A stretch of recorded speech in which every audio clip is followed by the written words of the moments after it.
बिस्मिल्लाहिर्रहमानिर्रहीम, अस्सलाम वालेकुम। जियो टीवी नेटवर्क से डॉक्टर शाहिद मसूद। हालात व वाक़ियात किस तरफ जा रहे हैं? क्या कोई गैर तहरीर शुदा स्क्रिप्ट है? हुकूमतें जिसके तहत बनती हैं, गिरती हैं। अगर ऐसा होता है तो स्क्रिप्ट कहां और कौन तैयार करता है?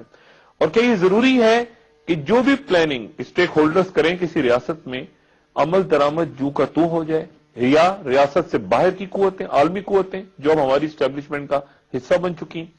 एक स्क्रिप्ट जो लिखा गया वॉशिंगटन में मुशर्रफ साहब और मोहतरमा की मफाहमत के सिलसिले में, वो तबाह हो गया। वो मुशर्रफ साहब को भी ले गया और मोहतरमा की जान चली गई।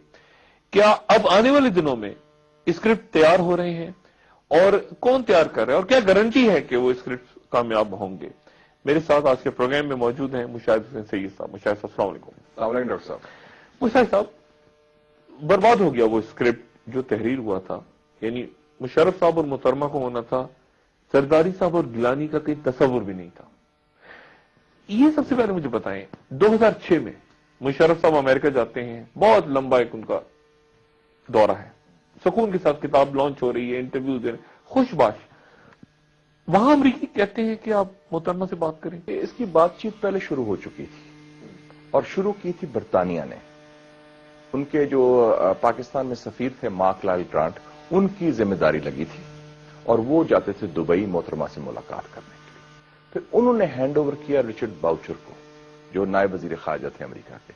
उसके बाद फिर अमेरिकन एस्टैब्लिशमेंट, ये 2006 में हो चुका था, और फिर अमेरिकन एस्टैब्लिशमेंट बराह रास्त आ गई at the level of Condoleezza Rice और ज़ाल्मे खलील साहब। ये हेल्प कर रहे थे मुशर्रफ साहब को। हाँ, मकसद से ये था कि मुशर्रफ साहब कायम रहें, कंटिन्यू करें, उनका दौर चलता रहे और उनको दूसरी टर्म में उनके कुछ नए हलीफ आ जाए।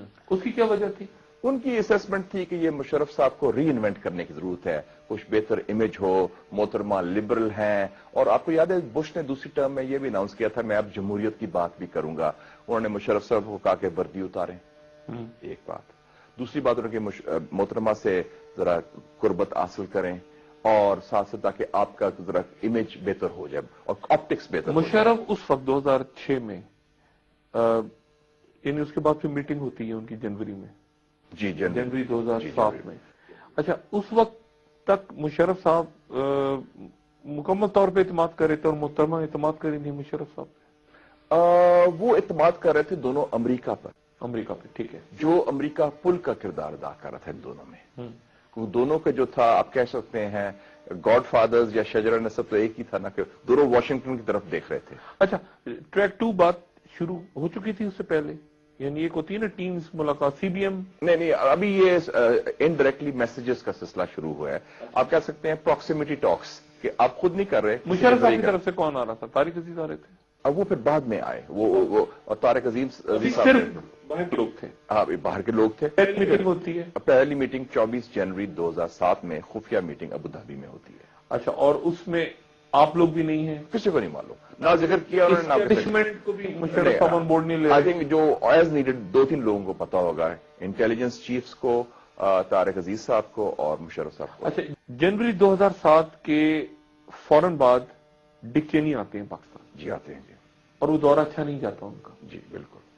और डिक चेनी जो है वो मुशर्रफ साहब के सबसे बड़े सपोर्टर हैं। सबसे बड़े सपोर्टर। वो मुशर्रफ साहब को क्या कहते हैं? वो न्यूकॉन लॉबी के हेड थे ना, और वो हार्ड लाइनर थे।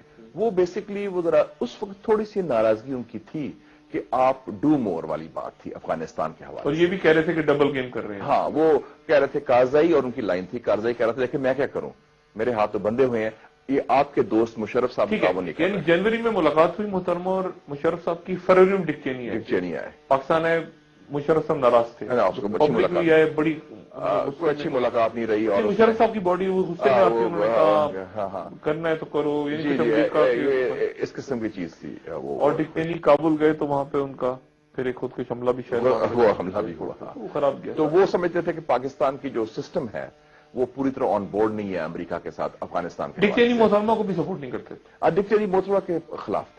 मोहतरमा के खिलाफ, उनके नजरियाती खिलाफ कह लें या वैसे उनको पसंद भी नहीं था वो। उनके स्टेट डिपार्टमेंट सपोर्ट कर रहा था, स्टेट डिपार्टमेंट कर रहा था जी बिल्कुल, और डिफेंस डिपार्टमेंट कर रहा था मुशर्रफ साहब को, लेकिन थोड़ा सा नाराज था। हाँ जी, नाराज था।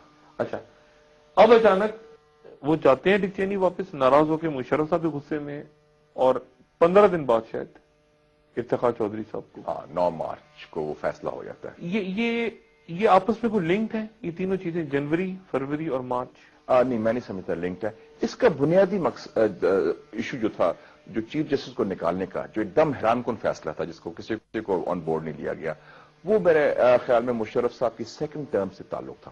ان کو خوف تھا کہ شاید افتخار چودھری صاحب ان کی جو کینڈیڈیچر وردی میں الیکشن کو تائید نہ کریں، تو وہ اس خوف سے انہوں نے ان کو نکالا۔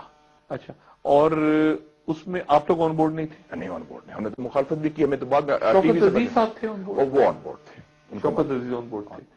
اچھا، اور وہ اس میٹنگ میں بھی تھے، ان کو بلایا گیا تھا اس میٹنگ میں، جس میٹنگ میں افتخار چودھری صاحب، وہی 9 مارچ کی جو فیمس میٹنگ جس میں 5 جرنیل تھے، شوکت عزیز صاحب تھے، اور شوکت عزیز بھی تھے اس میں؟ شوکت عزیز کو بلایا گیا۔ شوکت عزیز خاموش بیٹھے رہے یا نہیں، وہ خاموش ہاں میں ہاں بلاتے گئے۔ اچھا، 9 مارچ کے دن اسٹیبلشمنٹ یکسو ہو کے مشرف صاحب کے ساتھ تھی؟ کافی حد تک آپ کہہ سکتے ہیں۔ اچھا، لیکن مشرف صاحب آہستہ آہستہ پھر آگے جب بڑھتا ہے سلسلہ، تو مشرف صاحب کچھ اپنے جو قریبی لوگ ہیں ان سے بھی کچھ بیزار ہونا شروع ہو جاتے ہیں غالب؟ دیکھیں نا، یہ جب بحران بننا شروع ہو گیا تو پھر ان کو مشکلات پیش ہوئیں اور کچھ فاصلے بھی ہوئے اپنے قریبی ساتھیوں کے ساتھ۔ مثلا جنرل احسان تھے chairman joint chief of staff committee, general Ehsan جو آئی ایس آئی کے سربراہ 2004 تک تھے۔ 9/11 کے بعد سب سے اہم کردار ان کا تھا، داخلی جنرل محمود کو ہٹا کے ان کو لائے تھے، داخلی سیاست میں بھی اور خارجہ امور میں بھی، اور بڑے پرعزم اور اچھے فعال ساتھی تھے۔ ان پر ان کا اعتماد ختم ہو گیا، بلکہ اب تو بڑی انٹرسٹنگ انکشاف ہوا ہے کہ جنرل مشرف کے دور میں general Ehsan as chairman joint chief of staff committee, جو 4 اسٹار جنرل ہے، ان کے ٹیلی فون ٹیپ ہو رہے تھے۔ جنرل مشرف اپنے chairman joint chief of staff کے ٹیلی فون ٹیپ کر رہے تھے، خود مطلب ان کے ایمان پر ایم آئی کر رہی تھی، کوئی بھی ادارہ کر رہا اور مشرف صاحب کو سنا رہا تھا۔ ہاں، کہ اس کا مطلب تھا یہ بڑی خوفناک بات کی آپ نے۔ مشرف صاحب ٹیلی فون ٹیپ کر رہے تھے جنرل احسان کے۔